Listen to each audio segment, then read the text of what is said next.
4,000 বর্গমাইল বসতি এলাকা থেকে অন্তত 1,000 মানুষ বউ বাচ্চা নিয়ে সাবওয়ে ধরে এখানে এসে হাজির হয়েছে। বিশাল কমিউনিটি হলে জড়ো হয়ে সবাই অপেক্ষা করছে।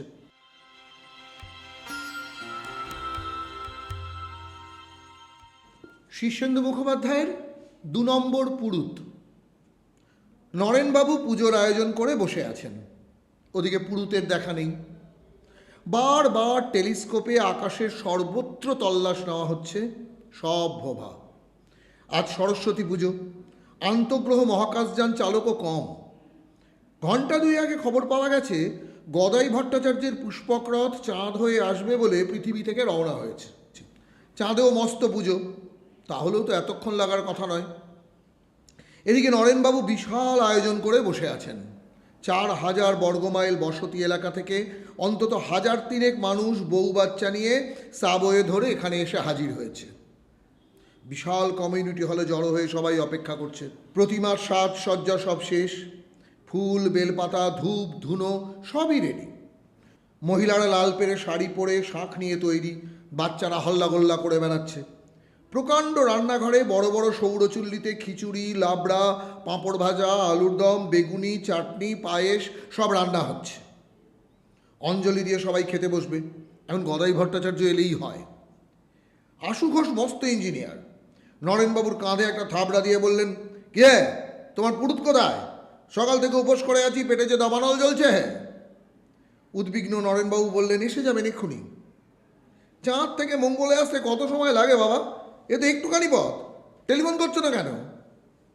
একটু আগেই করেছি, চাঁদের পুজো হয়ে গেছে, ঠাকুরমশাই রওনা হলেন বলে।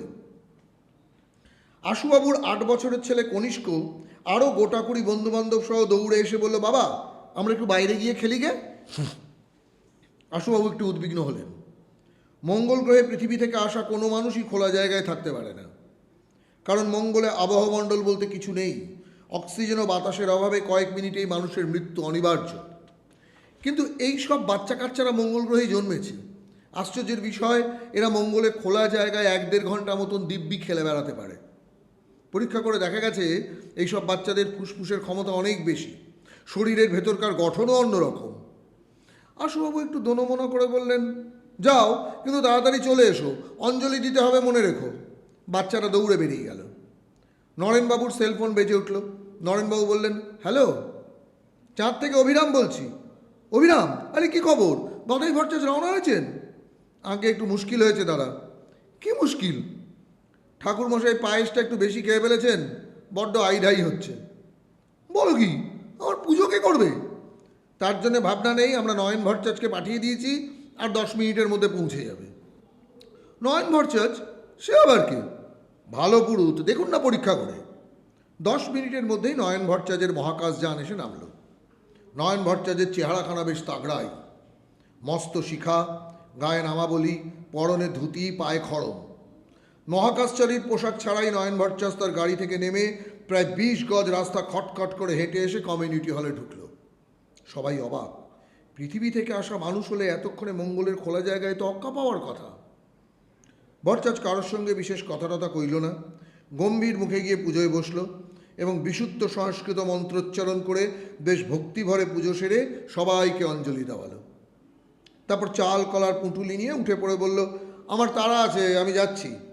নরেনবাবু তাকে দক্ষিণা ধরিয়ে দিয়ে দরজা পর্যন্ত এগিয়ে দিতে দিতে চাপা স্বরে জিজ্ঞেস করলেন, আপনি আসলে কে?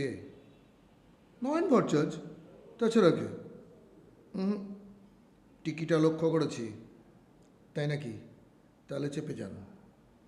যাচ্ছি, কিন্তু সকলের চোখকে ফাঁকি দিলেও আমার চোখকে ফাঁকি দেওয়া সহজ নয় হে বাপু। তুমি হলে রোবট। গদাই ভট্টাচার্য এখন তোমাকে দিয়ে কাজ সারছেন। নয়ন মাথা নিচু করে বেরিয়ে গেল। অবশ্য ব্যাপারটা নিয়ে বিশেষ উচ্চবাচ্য হলো না, সকলেরই প্রচণ্ড খিদে, আর খিচুড়িটাও হয়েছে দারুণ। হই হট্টগোলে পুরুতের প্রসঙ্গটা কারো মনে উদয়ই হলো না। পুরুতকে আর কে মনে রাখে পুজোর পর?